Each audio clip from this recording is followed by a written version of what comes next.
And what I want to share with you today is, for myself, a very exciting development. I've been involved with Kahos, the Siddur, for the last 15 years probably.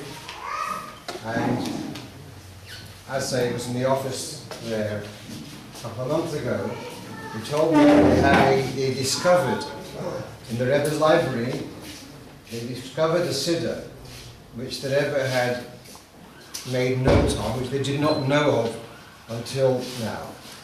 Now this is the Siddur Torah area. The Siddur Torah area is the Siddur which the Rebbe used for davening. I have here on the screen, we have an early print of the Siddur Torah area, published in Vilna, Tov Rishom Vav. That's 120 something, 22 years ago. This was published by the Rebbe's great-grandfather. He was the editor of the Siddur, the Rebbe David Lavut, and it was published by the famous Vilna printers, the Hamona Ba'achim Rov. This Siddur is given is understood to be the most faithful to the Alter Rebbe's original Siddur. The name Torah Oyer actually is because it's got references to each thing, where it is in Tanakh, etc. It was published several times in Europe before the war, and then when the Rebbe came to America, so you have here, he printed this in New York. What's the date there? Around Tovshin Aleph, Tovshin Bes. As soon as the Rebbe got off the boat, kind of thing, he was given here the responsibility of publication, and he takes to printing this Siddur. So this was printed in New York in Tovshin Aleph. 6 years later, it's printed in Shanghai. There was a refugee community in Shanghai, in China after the war. And so this was printed there. It's my late father's copy of the Siddur.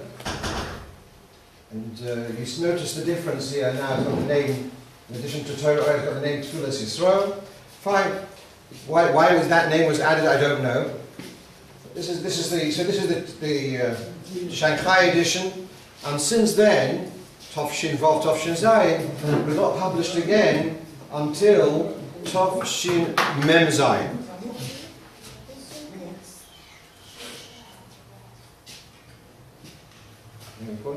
Is the camera working? Right, so till Tovshin Mem Zayin. So when I was a boy, we never knew about this Siddur. We knew perhaps it was, something that's on the shelf, but it was something which we didn't use. The Rebbe's Siddur was a Torah Area Siddur, but we didn't have a copy of it. Why the Rebbe did not publish it all those years, we don't know. But it looks like at some stage the Rebbe started preparing a run of the Torah Area Siddur. That's besides the Tilas Hashem Siddur, which we're all familiar with. And these notes were on the margin of the Siddur, and we'll see what they and now what's happening now is that this Siddur, as you see people using this Siddur now, the black binding, they're now running a new print, the 6th run of Kahos, and that's going to be, it's been already printed in Israel and will be available in the shops in the near future. It's the same Siddur, but with several notes of the Rebbe, which they found in this recent publication, in this recent discovery. So now let's go down to the first. So this is a page of the Siddur. So can I ask you very quickly, so how do we get from that Siddur to the Siddur which we use now? So what's the... Alright, so what happened, the Torah Ur Siddur, which you see over here, was used by Chassidim over many years, but it's not really a user-friendly Siddur, certainly not for Talmidim in schools, etc. There's a lot of turning pages which is necessary, because, for example, on Shabbos morning after Shemona Esrei, we say shiur shel yoyim. So in the Torah Ur Siddur, it just says Hayoyim Yom Shabbos Kodesh, and Mizmor Shiur you find somewhere else. Yeah? So Mizmor Shiur you have to turn back where it says Mizmor Shiur. But then, Mizmor Shir is actually just after Baruch Shama, because that's where it is. And then, for Hoshienu, you have to go back to Shir Shemyoim. And then, there's typically a lot of turning pages. And what happened, there were about 200 prints of the Alter Rebbe, 150 prints of the Alter Rebbe's Siddur, Nusach, before the war. From the Alter Rebbe's print in his lifetime till before the war, there were about 150 prints. Now, a lot of these were not with all the halachas, and they were made actually for a very simple Siddur. So the Tilas Hashem is a photocopy of what was called Seder Avodah, printed in Vilna, Tafresh Ein Aleph, which means 107 years ago. So when came Lubavitch is in America, the Rebbe is involved in the publication. They've got a lot of schools.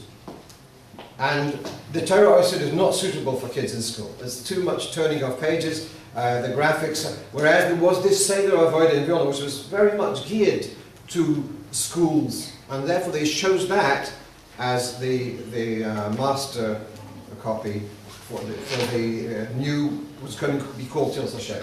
The actual name Tilas Hashem is taken from a print which was done by the Rebbe Rashab in Rostov. It was already after the revolution, and there's very much a shortage of Sforim. It's after the First World War, shortage of Sforim, and the Rebbe Rashab calls in one of his chassidim in Rostov, says we have to print some Siddurim, and they print a parallel run, one in Ashkenaz and one in the Sachari, and they were called Tilas Hashem. And so that's where the name Tilas Hashem comes from. We may have seen this very thin Siddur called the Rostov Siddur, when they printed the beautiful Tilas Hashem Siddur, which we've been using for the last 50, 60 years, they gave it the name Tilas Hashem or Tilas Hashem HaSholem, which is a very beautiful name and a very beautiful Siddur. Okay.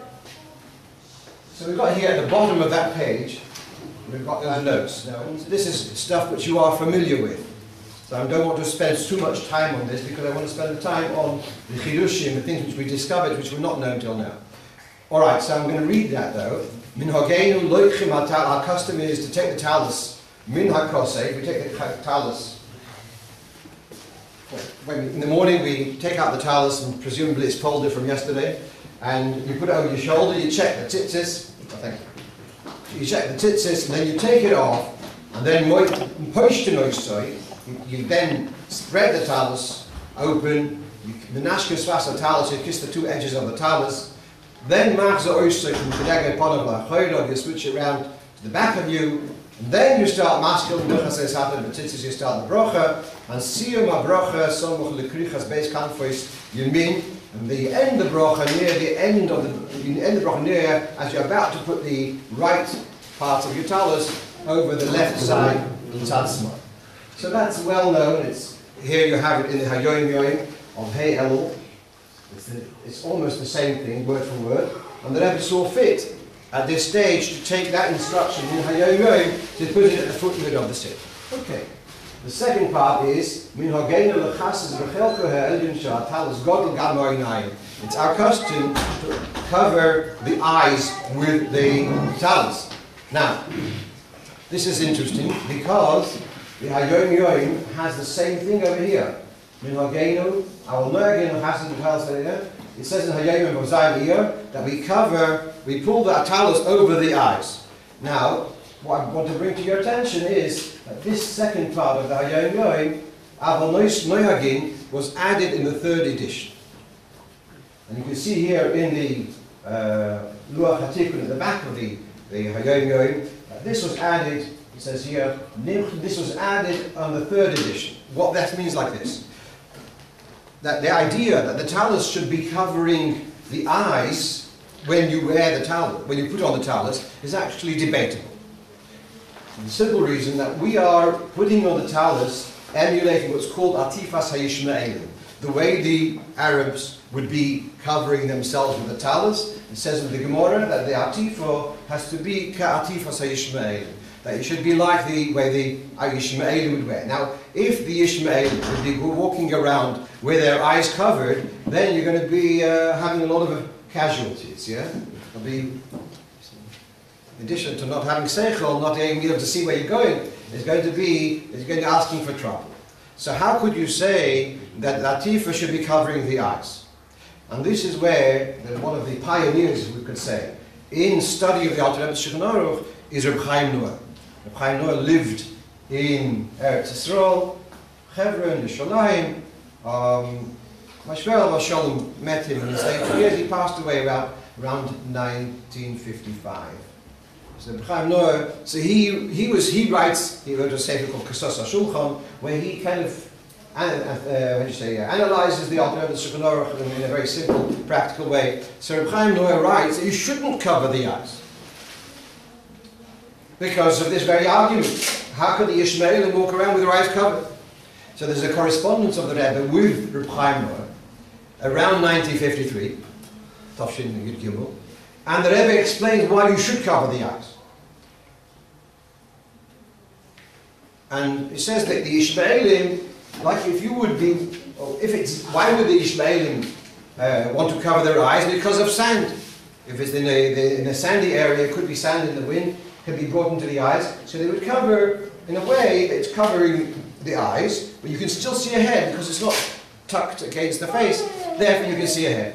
So, you can argue one way or the other, but I'm just telling you the historical fact that this idea that to cover the eyes was something which is introduced around Tafshin Yud Gimel, in that the letter of the Rebbe, and therefore the earlier two prints of the Hayom Yom, it wasn't there, and was added at that time. So therefore what that tells me is that this note of the Rebbe, which he puts at the bottom of the Siddur, now I didn't know the dating of these notes. Now I have an idea, it must be in the early years of the Rebbe's leadership, but not before, because before then we don't know about this covering the eyes. Yes. Then this is, and another point which I want to say is, I don't want to spend too much time on this, you may sometimes see Chassidim, when they make the bracha, they take the talis and put it first over the head and from the front, make the bracha, then swing it round. Now that is true according to perhaps the Alter Rebbe's Shulchan Aruch, but it's not true according to the Arminim. In other words, those Chassidim have a tradition from years bygone, but it says clearly in Hayom Yom, you take the talis, you swing it round, and only once it's swung round, then you make the bracha. So they're coming from an earlier stage in Chabad history. Okay, let's move on. So now we have here several points in davening where the Rebbe makes a little circle. You can see here a little circle, here you can see a little circle, here you see a little circle, and the assumption is that these circles are to say,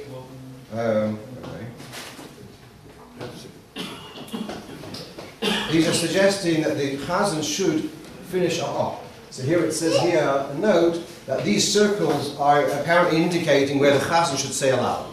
So in this Siddur, is put these little circles to tell you where the chazan should say aloud, in addition to the obvious, where it's not so obvious. So we have here 3 points in Hoidu where the chazan says aloud. What I found fascinating was, I think in the Chief Rabbi Siddur, it also has where in middle of Hoidu to say aloud. So it's not just in Chabad, it's in other minhagim also, it's in other sources too. I once checked there, and perhaps it was a different print, perhaps not in all articles, but yeah, alright, so this is what I want to say is, it's a minhag ha'olam of at various stages to say out aloud. I'm not sure of the significance, perhaps it's because of the various halachas here. I digress for a moment. Someone asked the Rebbe, why is it in Oleinu, when we mention Avodah Zarah, we spit, and over here we don't? It's also, we call it, and the Rebbe's answer was basically, I think, in the middle of davening or something. Perhaps it wasn't appropriate, I don't remember exactly. But that question was asked. Okay, so we have here these little these notes, these circles, to indicate where the chazan should say aloud. Again here, Loila Merdeka, and after Hashem Melech. So we have here those circles to indicate the chazan should finish off aloud. What I found interesting, after Hoshienu there's no circle, but let's move on. So Here, yes. Only like 2 circles, one at the beginning and end. No, there's only one. So how does it work? You just know that when there's a circle, oh well, that means the chazan should say aloud. That's the start when it's the circle. Or approximately, yes. So when it has here at the end of Hoidu, it's saying that the end of Hoidu should be said aloud. But it doesn't have it throughout the Siddur. It's only at these few points. And l'chayre, why was it not released? Possibly the Rebbe felt it was an unfinished work. And we can ask why did he put in these minhagim, not those minhagim. A lot of mysteries, but possibly he didn't manage to finish it. Give me a regular Siddur. Sorry, with these minhagim known though, without the Rebbe? Well, these minhagim are actually written in Sefer Minhagim. What's the But so, in addition to what's written in Sefer Minhagim, we have here a Siddur which has the instructions on the actual page. Right. What's more significant is at the bottom over here, he has a star, an asterisk, before the Shem Yichud. There you have a little circle at the end of Lamnotzer Ben Ginos, but here the asterisk at the bottom of, just before the Shem Yichud. That's before we start Baruch She'amar. He puts an asterisk there, and there it says Tzitzis, Yemin ve'achakach Shmoel. Tzitzis, the right and then the left. What he means, B'Pashtus, is that for Baruch She'amar, we take the 2 front tzitzis, and we hold them together, and we hold them throughout Baruch She'amar. At the end of Baruch She'amar, we bring them into our mouth, we kiss them, and then we put them down again. So he's telling you at this point, before the Shem Yichud, take the tzitzis. Take first the right one and then the left one. That's what he's saying. Which hand do you hold them in? But we hold them with the left hand, don't we? Although for Shema we have a reason why we hold them with the left hand, because you need the right hand for Shema. But Baruch She'amar, it's not so clear. So actually, when I read this, I first thought it means which hand you should hold it. But then, what do you mean? You're reading V'achakach Shmoel. And then someone said, no, I think the shot is just when you put them together, you first take the right and then the left. Because in the new Siddur it says that the Rebbe held them in the right. Okay, so that's But right. the Sefer Minhagim says left. Does it say? Is it say which hand you should hold I them? think so. I think it says left. I'll have to look at Like that. Rishom, we say we take the left and then the right. For the first 2 chapters of Shema, we're holding them in the left hand alone. It comes to the Vayomer, then we take the tzitzis together in the right hand as well as the left hand, and then we. It says the back tzitzis, first you take the left and then the right. All right, so now you're talking about a different point. When you gather the 4 tzitzis, so you then by V'haviyenu Sholom,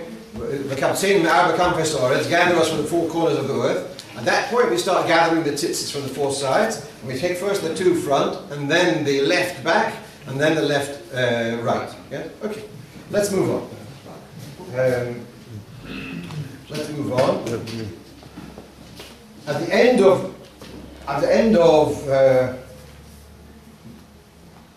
of Baruch She'amar, we have here again an asterisk, and here we have another note of the Rebbe. Now, these are the parts which I found very, particularly these points on the Kedushim. But let's read that note. Ma'avir al-ayin yomin, achar kach al-ayin shmoel, achar kach noishik pa'am achas. You take those tzitzis and you bring them to the right eye, to the left eye, and then you kiss it once, and I guess then you leave them go. There's a reason why they have this Rishom kisses anyway. What's he going to do for Rishom?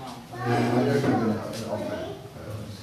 What I can tell you is there's a significance of taking the 2 tzitzis, because you've got the 2 tzitzis have got 8 knots each, and 5 knots and 8 strands, which means 13, and 13 and 13 equals 26. So that's why having 2 tzitzis is corresponding to the 26, which is the Gemara of Shemavai. But why Dafka at that point, I don't remember at the moment. Right. We go now to Pesach Yisodecha. If you can see here, the Pesach Yisodecha has got the little inverted segels on top. There's an upside down segels at the beginning and the end of the 3 words of Pesach Yisodecha. The significance of Pesach Yisodecha, we know that of the whole of Sukkot Zimra, Pesach is the most important posuk to have to be concentrating on is Pesach Yodecha. What has it got to do with Hashem providing parnosa? Pesach Yodecha, you open up your hands and masbir chol chai rotzim. Now, so these inverted segels are in the earlier prints of the Alter Rebbe's Siddur. It's not in the Tilas Hashem Siddur, which is, I guess, for children and therefore doesn't have that those things. But Pesach Yodecha has got Rosh Hashanah. Hey, Aleph, Yud is Gematria 91. 91 is first it's Omein. It also is Havaya and Avni. Havaya is 26. Avni is 65. 26 and 65 equals 91. Did I get it right? Okay. So there is a significance of this Rosh Tevis, the Sofi Tevis, the end letters Ches, Tov, Hov, Chatach stands means a portion. Chalifosi, Tmurosi, Kaparosi, which we say by Kaporos. Achoisech Chaim, Chol Chai, the Eibishter gives a portion of life for each one. Well, let's look at the Rebbe's notes. Number one, he writes here, can you see any asterisks over there? There's an asterisk, and an asterisk at the end of the sentence, and there's a third asterisk at the end of the chapter. So the first asterisk reads the following.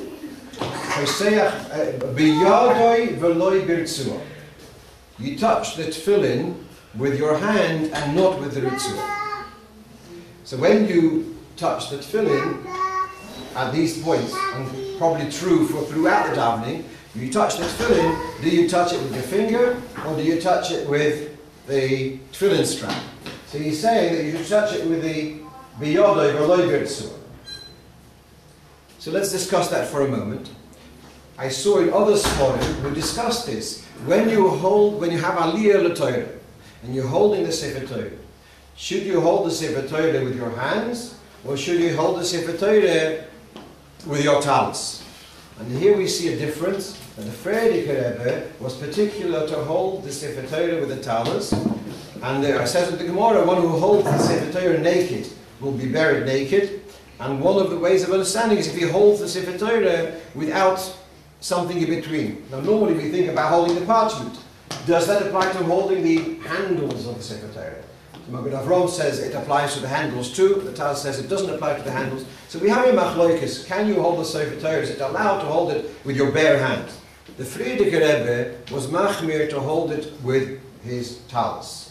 The Rebbe, our Rebbe, was not particular about this. He would hold it with his regular hands, but with that one exception. Once a year, the Rebbe was called up to the Torah together with the Frierdiker Rebbe. On Simchas Torah, they would say Yamuri, they would say the Frierdiker Rebbe's name, Ben, the Rebbe Rashab's name. They called up the Rebbe's name with his father's name. So that was also the only time they called up the Rebbe with his name. So at that time, when the Rebbe is having Aliyah together with the Frierdiker Rebbe, that time he holds the Torah with the talus. Because the Frierdiker Rebbe is there, so he has to follow his minute. Okay, so there is this idea of holding the Sefer Torah not directly with your hand, but dafka with something in between. So by the same token, there would be a svara not to touch the tefillin with your hand, but out of respect to touch the tefillin with your ritzuah. But the Rebbe says, you shouldn't do that, and you should touch the tefillin with your hand. Now that tells me, just a second, this tells me another thing. I remember Reb Sadi Lieber of Allah Shalom, Reb Muli's father. I remember him putting on tefillin and pulling down his sleeve over his tefillin before he even put on the shalrosh. He put on the shaliah, pulled down his sleeve, and then he puts on the shalrosh.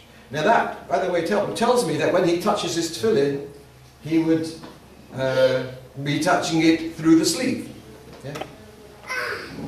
Now, if you want to touch the actual tefillin, you're going to have a short sleeve, or you keep the sleeve raised up. Yeah? So the Rebbe had short sleeves, so that wasn't the problem. But I want to show you another thing. I heard from Rabbi Telsner years ago. I noticed that Rabbi Telsner's tefillin box had, in addition to the big hole over here, was cut out the side. And I asked him, why does he do that? in addition to the hole at the top of the tefillin, which is there to be able to touch the tefillin, he had it cut out by the side. And he said that he saw that the Rebbe's, the Frierdiker Rebbe did not wear this cover when he was davening. But the Rebbe said, I do wear it, but it's cut out, etc. But the Rebbe's tefillin cover was cut out by the side also. So, all right, so first of all, we see here, Beyad v'loy b'rtzua. The other thing is, which is equally significant, Haktzitzo min hatzad v'loy milmala. To touch the tefillin, not from the top, but to touch it from the side. So that explains to you why a hole from the top is not good enough. He wants to touch the tefillin, he wants to touch it from the side. So the Rebbe has it cut out by the side as well as on the top. So that's something which has never been published before this. That there is something about touching the tefillin dafka from the side and not from the top. That's a chiddush gadol. Is that a shiur also? That's not a problem, it's all exposed. No, To touch it, whether you touch the top of Shal Rosh, touch the side. The chayr the same. When the Rebbe, if you want to see next time when Rebbe is back, you'll see the way we put the tefillin, he's always touching with two fingers. Because he saw the Rebbe doing that. If you touch the two fingers, it means you're touching the side. So why is it that good to touch the side of the tefillin, not the top of the tefillin? I'll have to just leave it for speculation. Rebbe Fry, you want to say something? I saw somewhere the Rebbe said when you're holding the Torah, to hold it with the talis and without the talis. In Sefer Minhagim, it mentions to hold it with via the talis, and then there's a footnote which says, no, so you went for a minute. Oh, but it's not for everyone. And we saw that Rebbe did it. By the way, if you till Tafshin Memches, the Rebbe would have an aliyah where he wasn't even wearing a talis. Right? So he didn't daven Shachas with the Eilam the whole week. He would come out from Mondays and Thursdays, coming to Kriyas HaTorah upstairs, downstairs. All right, so that's one interesting nekuda. Then we have here a word achakach al hayad. In addition, see what do those words achakach al hayad mean? So the notes of the editor, these are the footnotes of the editor, are explaining that Pesach Yodecho achakach al hayad. First you say the three words Pesach Yodecho, and then you touch the hand. Tefillin. Then, with the words l'chol chai rotzoin, on top of the words chai rotzoin, me'ala tevus elu hever ka. On top of the words chai rotzoin, the Rebbe made a line, and then he writes haktitzo min hatzad v'loy milmayla. So what he's saying here is that when it comes to, whereas in the first part of the pasuk, you first say the words and then you touch the tefillin. But Chayrotzin, whilst you are saying those words, you'll touch the head tefillin. But you touch them, by the side, not from the top. Although you can argue, according to what I said, perhaps the touching from the side and the top refers to the head tefillin, because the note is on the second part of the process. I don't know. Okay, the next thing is here at the end of the passage. Einu mishal shel ha'halaluka. Again, a comment that you don't flow from one halaluka to halaluka. What does that mean exactly? So, if anyone remembers, and this I got confused. When the Rebbe would say, halaluka, as a chazan, he finished each chapter of the halalukas, and then he said halaluka as in the prompting the beginning of the next one. So he did go in from one halaluka to halaluka. And actually, this posuk over here is not part of the same. This is actually important, yeah? It's not from here, it's from the end of the first passage of Hallel, yeah? Yeah. Huh? No, not this first one. Not second. That's the strong destroyed. The third one, the end of Leilon. Right? So it's put there at the end of the Tehillah L'Dogda, what we call Ashrei, in order to flow from Halaluka to Halaluka. So there is an union of overflowing from one Halaluka to Halaluka. And here the Rebbe says, Einu mishal shel Halaluka. So I was confused about this. Now, perhaps some of you are familiar, in some more Polish communities, it's customary for the community, as they finish off Halaluka, they'll say Haluka, Halaluka, wait for the Chazan, and then they'll say Kitoy Zamra or something. They will, it's more than just the Chazan going in from Haluka to Haluka, they'll actually have, that everyone says the second Haluka together with the first Haluka, and then wait. And that's what the Rebbe apparently is referring to, the Ein Mishal Shel Halukah. Okay, we go on to the next thing over here. Now again, this is in the middle of Vayivarach David, or the end of Vayivarach David. So we have here V'Sosis Levavoi Nem Lefonecha. There's a circle over there. Now here I made a copy of our familiar Tilas Hashem Siddur, where we have that same crossover. Now V'Choris Imar Habris is actually the same pasuk. V'Sosis Levavoi Nem Lefonecha. V'Choris Imar Habris is all one pasuk. So why is there a gap over here? And why does the Chazan, even when there's no gap, why does the Chazan finish off aloud over there? So the Minig Yisrael is that the Chazan finishes off aloud at that point. The reason for the break apparently is where you have the custom where there's a bris, that the moyel becomes the Chazan and he starts leading the davening, and at this point, because it's talking about a bris, and then we only see it once or twice, the Chazan the moyel who is the Chazan will say this posuk, and they will alternate between the Chazan and the Tzibur. So here we have, he's saying, although in this Siddur there is no gap, and you might think, well, just go through straight. He said we do make it, the Chazan does say that aloud, and we'll move on. Yeah? Again, here we have some asterisks. One is by Kayemes. So the Chazan says that aloud. So Rosh Toselo says aloud. And here, interesting that there's no gap before Al Rishom. Al Yisrael, Zer Yisrael Al Rishom. There's no gap over there, and there's no circle either. There's no indication to pause there. Here's a copy of the Tilas Hashem Siddur, which we're familiar with, and where the minig seems to be to say that aloud. But according to the Torah Siddur, and that's I believe how the Rebbe was knowing, there is no gap over there because it's actually in the middle of a sentence. Al Boneinu, Al Deseinu, it's mentioning all our generations. Al Rishon, Al Achronim, it's all one flow. And therefore there's no reason for a gap over there. The new Siddur, they've also made it. The Israeli Siddur, the Kfar Chabad Siddur, yeah, they've basically tried to incorporate whatever they could, any nuances from the Torah Siddur they've incorporated in their edition. So that explains why they've done it. Yes. Do we say that or not?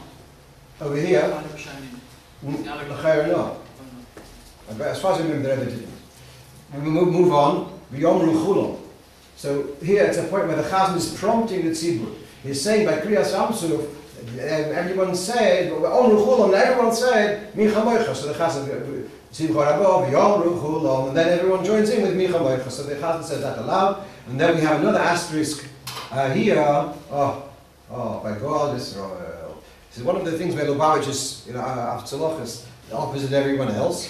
Where everyone else, or we had this past Shabbos, we had a non-Lubavitch Chazan, so we could be more sensitive to the differences in Minig Chabad and the Minig Ha'olam. One of the differences is, just before Shema, Haboichem B'am Yisrael B'Yavo, everyone else says aloud, and Bayatz we said quietly, and by Goal Yisrael, everyone says quietly, and Chabad say aloud. Yes, it's just the opposite. But here, the Rebbe writes, Loi B'Lachash, that Goal Yisrael should not be said quietly. And so that's the way our minig is. We don't say Goal Yisrael quietly, and it's a bit of a mystery. Both of them, there seems to be the same consideration. You don't want to create a hefsek between Goal Yisrael and Shmona Esrei. You don't want to create a hefsek between Haboichem B'am Yisrael B'Yavo and Shema Yisrael V'Ahavta. There's Avo of Yidden to Hashem, Avo of Hashem to Yidden. You don't want to have an Omein there, which would be into creating a hefsek. So we say it quietly. And we don't want to have a hefsek over here. But we don't want to make a hefsek between Geula and Tefillah by Goal Yisrael. And yet, Loi B'Lachash. So I remember reading somewhere, in other words, we have the same problem and the solution seems to be different. What do we do here? We try to synchronize. That you should say Goal Yisrael along together with the Chazan. In that way you don't have to answer Omen. So the Rebbe Pramishvana was a tzaddik who was about the time of the Alter Rebbe, a bit later, generation later, one of the greatest tzaddikim. So he said in the heaven they want to hear, and they even say Goal Yisrael. They want to hear, so they don't want to suppress the Goal Yisrael. Loi B'Lachash, it shouldn't be quiet. We want to see the Geula in an open way. It also has a practical effect, as if someone's not davening the minyan, and he hears Gagis, then he can answer. He can answer, but then the same thing you say by Shema. It seems to be the same problem. Why there we're suppressing it, and here we're saying it a lot. And maybe it's more important to answer Amen to the Guru than to... Okay, for that same point, that you don't want to suppress Guru. Right, here we have, we're familiar with here's a very, very interesting point, which again is a Chiddush. The asterisk at the beginning and at the end of Hatov Shimcha. He reads like this: Nianua k'moi livorecho b'tfilo she'ein oimrim birchas koyanim ? Have you ever seen anyone doing movements like this? In Shemona Esrei? Yeah, we don't have these movements. By birchas koyanim, we have it familiar. But by Hatov Shimcha l'chol it's not so familiar. Now let's take a look here. This is the Rebbe's Rishimus of when the Frierdiker Rebbe was in Paris, in Tzadik Ches, I think. So he writes like this: Ba'amiras Hatov Shimcha. We're not talking about Yevarechecha. We're talking about the end of Moedim. By the words Hatov Shimcha, Betfilas Lachash Shachris of a Koil Rom de Mincha, the Rebbe is observing the Frierdiker Rebbe in his quiet Shemona Esrei by Moedim, and in the repetition of the Shemona Esrei at Mincha. I don't remember the other events. This is the Rebbe writing his own notes. Hatov Shimcha, by the word Hatov Shimcha, he bends to the right. Hatov Shimcha, Olacha, Hatov Shimcha, Olacha, he bends to the middle. Noeh, he bends to the side, to the left. Lahoides to the middle. So Hatov Shimcha, Olacha, Noeh, Lahoides. So the Frierdiker Rebbe did that, and it was the Frierdiker Rebbe had your side. It was based this. So the Rebbe is observing his Rebbe on his York side, and he bows to these motions in the quiet Shemona Esrei and in the aloud Mincha. So this is a note which the Rebbe has from Tofrei Tzadik Ches. Here the Rebbe makes a note of the footnote of his Siddur. Ni'anua k'moi yivorechecha. That just like by Yivorechecha you have movements to the right and the left and the middle, similarly you have movements in the end of Moedim. Then he adds, B'tfilo she'ein oimim birchas koyanim. What about a tefillah when you don't say birchas koyanim? Is it limited only to a tefillah where you don't say birchas koyanim? As if to suggest, which seems to be the same thing over here, perhaps like this. In Shachris, when you're going to do those movements in birchas koyanim, you don't need to do them in Moedim. But in Mincha, because you're not doing you're not saying this birchas koyanim in Mincha at all, and therefore to do those movements at Mincha. We haven't seen, the point we never saw the Rebbe doing this at Mincha either, so which is an interesting thing. We have something which the Rebbe notes and was never put in Sefer HaMinhagim. Anyone? Anyone remembers there's such a thing as Sefer HaMinhagim? Huh? Moving around by Moedim? I'll tell you. No? Okay. So there you have that this interesting note that the Rebbe mentions this, and Svara that it's got to do with if you're doing it in Birchas Koyanim, you don't need to do it over here. Right. In the Tzilas Hashem Siddur, it's got stars on top of the Shimcha and the Lacha. What is the significance? Oh, you mean like that's got to do with the Shvona or Shvona. Is it Shimcha or Shimecha? So that's the Tzilas Hashem, the original one. As I said, it was more for helping for children. So wherever you need to say the Shvo and Shvona, they had an asterisk almost everywhere. That's another whole discussion. We have here then, on top of the words of V'yishvarecha, the Rebbe has V'yish. On the words V'yish, he has Yemin Shaloi, you should be bound to your right. On the words Merecha, you have an aleph, and then on top of the words of Ponav Yelecha, there's a Shin Mem, stands for Smoil, for your left. Ponav Yelecha, that's the second one, and Smoil Shaloi. And then on top of the words of Yichoneka, there's an aleph, Emtza, and then Yisra Hashem Ponov, on the words Yisra Hashem Ponov, on top of it. Rebbe had written, Yemin Shaloi to your right, and V'yosem, you have a Shin, which means to your left, And then on the word shalom, it has the word emsa. So, all right, this is not this is here I have a copy of Sefer Minhagim. The movements which we have in Yevarechecha, the Rebbe had indicated in that Siddur on top of the lines over the relevant words. You see here the double asterisk by Yevarechecha telling us about that. We're almost finished. We have now going to Kaddish. So there, if you look carefully, Shmei has got a circle and Rabo has got a kof. V'Yikorev has got a circle, Meshiche has a kof. And yeah, and then you see by V'Imru Omein, V'Imru has got a circle and Omein has got a kof. And then there's a circle over the word Yehei. Yeah, is that visible? No? Not clear enough. Alright, so you have to take my word for it. Okay, so here in the Kaddish, and the Rebbe chose to put this guide in the Kaddish after Avod Tziyun, as you can see that's in Avod Tziyun, and he has here the circles and the chofs, which stand for bowing and then standing erect. So that the word kof stands for kriya, to bow. So it's curious that the Rebbe chose to use the circle for beginning to bow and the kof to when you stand up from the bowing. But there you have about 5 points in the Kaddish where we bow and then we raise our head, stand up again, and that's written in Sefer Minhagim, so we're familiar with that. Oyster Shalom, there again we have these asterisks, a double asterisk, they're bringing to the note at the bottom, and what he says over here, Oyster Shalom b'mroimov to your right, and then who is to the middle, Yasa Shalom then to the left, and then Al Kol Yisrael to the middle. As we know, the Rebbe himself did it slightly different, so just in case you were lacking in concentration of davening, at the bottom of the Kfar Chabad Siddur will tell you that this is what's said with the Sefer Minhagim, and this is what the Rebbe did. So just, and then you have to make your choice which one you're going to do. So, but the Rebbe did Oyser Shalom b'mroimov, whereas Oyser Shalom b'mroimov. Sorry, yeah, that's it. And then, so then we have here different Minhagim, but that the Rebbe indicated there. Almost finished.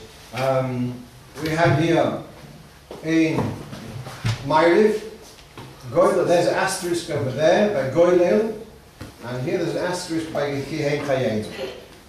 Now, here's asterisks, not circles, but it means the same thing, that from this point, the Chazan should be saying aloud. All of this, the